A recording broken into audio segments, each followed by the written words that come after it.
Hey there, Rival fans! Today I have a lot of amazing news for you, so let's jump right into it. First of all, Marvel Rivals posted that new Rival bootcamps Float Like a Hero is up. Team up with Iron Man and Scarlet Witch and show us best floating screenshots in the Discord event channel to win a $10 Steam gift card. The top 10 posts will be the most votes win. Event dates January 19th to 21st. Rewards $10 Steam gift card. And if you want to join this one, you should jump into the Discord and you will have a possibility to get some amazing stuff pretty soon and maybe even win the rewards. And anyway, it will be a pretty fun experience if you play those characters or team up with them. Next, Marvel Rivals leaks and info just post here what the game would look like if you could play Galactibot in the Marvel Rivals. And this guy can also heal. This actually seems pretty cool.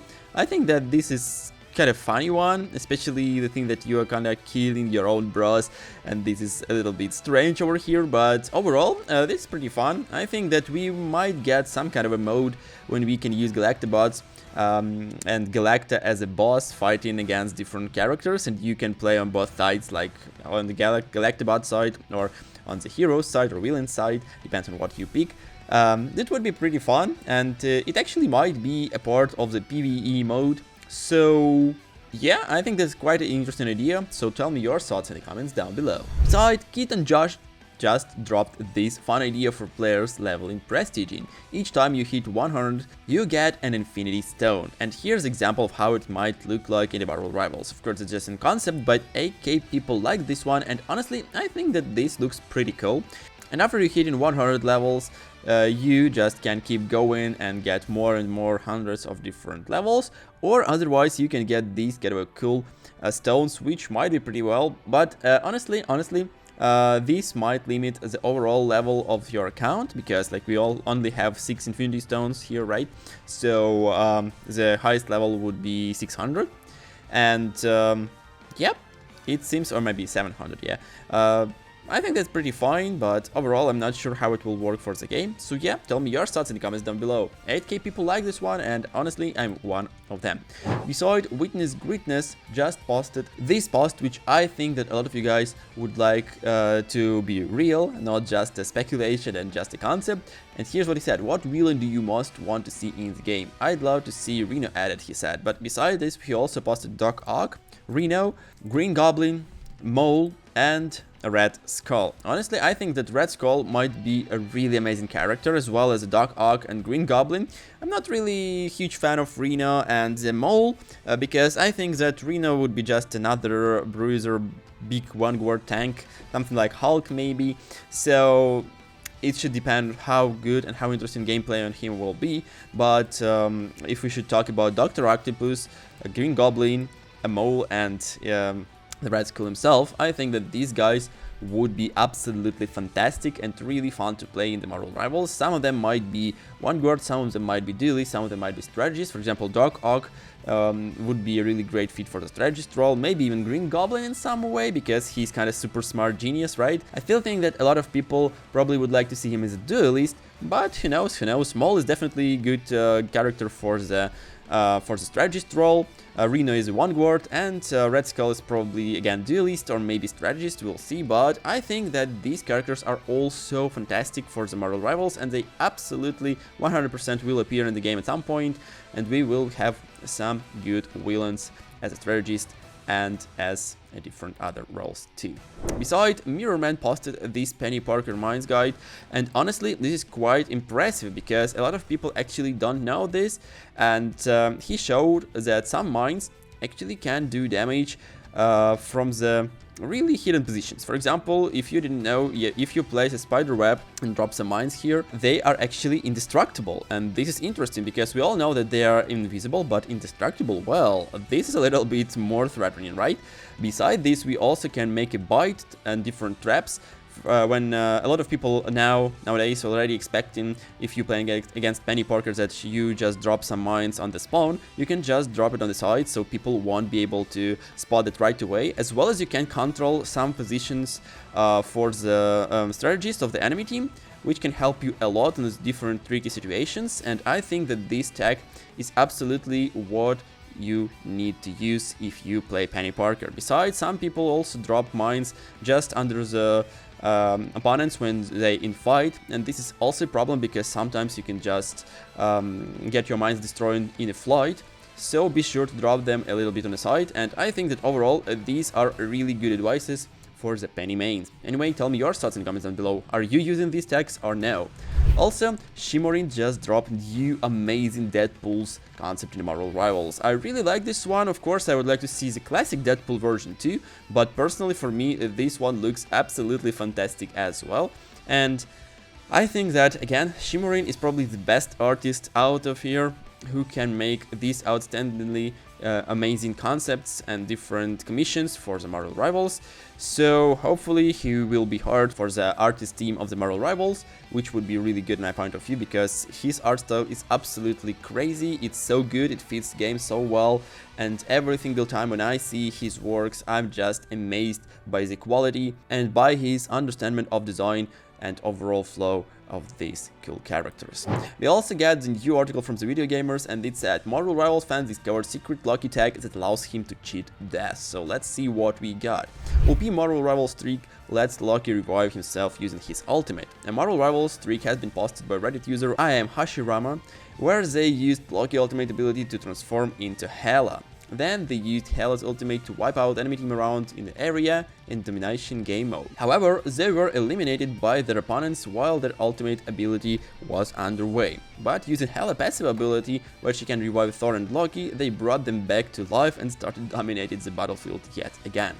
And honestly, this is quite an amazing thing that a lot of people don't really know, because you can turn into Hela from the enemy team or from your team. I already showed it one of the clips on my channel, so be sure to check it out if you didn't yet. So it's really cool and interesting tech, and you know, Marvel Rivals still made me every single day I discover something new, and this is really cool. I really like that we have so much flexibility, so much unique strategies. This is actually super fantastic that we have things like this in a game overall. Besides, we also get this pretty big thing from the Philosopher Plane, and he's saying, I think DPS is a lot harder to play than people presume, which makes the Instalockers issue way worse. And here's what the article said. Where I play comp, I've basically just become a support main now. The tanks are either alright or good, and the supports are similar, including myself. Like, the tanks will push back and take space, and the supports will keep everyone alive. There I notice a very hard deadlock where my team just can't push through, and I think it's because of the DPS. The DPS are probably just not applying damage accurately enough and in good enough burst to actually pick one of the enemies to turn the tide, like maybe one of the enemy DPS or, for the love of gods, the enemy support. Rather, they just seem to dump damage into the tank, which is important to, don't get me wrong, but the tank just keep soaking it back up. Heck, this is why I don't mind being support main anymore, because I realized me being DPS wasn't actually getting damage done of the correct spots. I think people that install DPS are underestimating how smart they have to be and with easier to use characters. They can't just button mash and expect their output is fruitful. They aren't gonna be able to magically solo melt any enemy character. In my team, it happens to have tank that can dish out damage really well, or a fellow support that can put dent with possible depending on the map. Then we still win, but regardless, it's definitely hard without a more strategic DPS.